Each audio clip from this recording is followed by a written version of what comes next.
Bonjour. Avant de commencer, abonnez-vous à cette chaîne si vous aimez comprendre le monde et suivre les grands enjeux de notre planète. Aujourd'hui, nous allons parler de comment le président Lula a freiné la course à la destruction de l'Amazonie. Rappelons qu'elle est la plus grande forêt tropicale du monde. Un trésor de biodiversité qui régule le climat de toute la planète. Mais ce joyau est menacé. En ce mois d'août 2025, un projet de loi au Brésil a suscité une vive polémique. Surnommé le Devastation Bill, il visait à assouplir les règles environnementales pour favoriser les routes, l'industrie et l'exploitation minière. Derrière ces belles promesses de développement, un danger immense, ouvrir la porte à une déforestation massive. Ce projet contenait 3 dispositions principales. La première, permettre à de nombreux projets de s'autocertifier, sans véritables études d'impact. La deuxième, réduire la protection des zones sensibles, comme les forêts ou les territoires autochtones.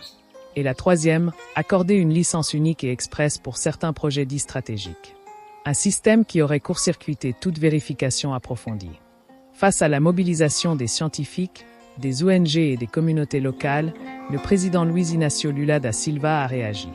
Sur près de 400 articles, il a posé son veto à 63 d'entre eux. Il a limité l'autocertification aux projets de faible impact seulement.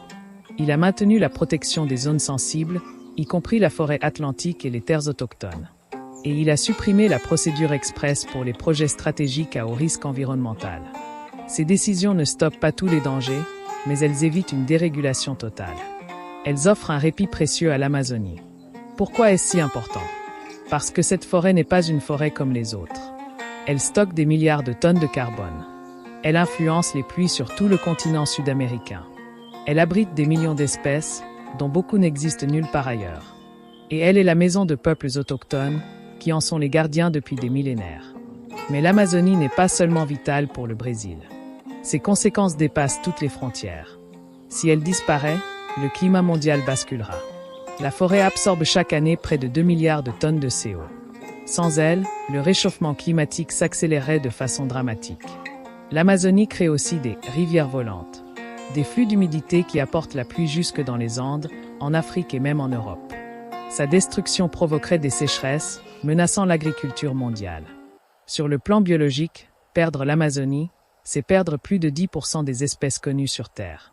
Des plantes, des animaux, mais aussi des remèdes potentiels pour des maladies futures. Enfin, la déforestation accroît les incendies, l'érosion et les risques de nouvelles épidémies. Un danger économique et sanitaire pour toute l'humanité. Lula a freiné, mais n'a pas arrêté cette course.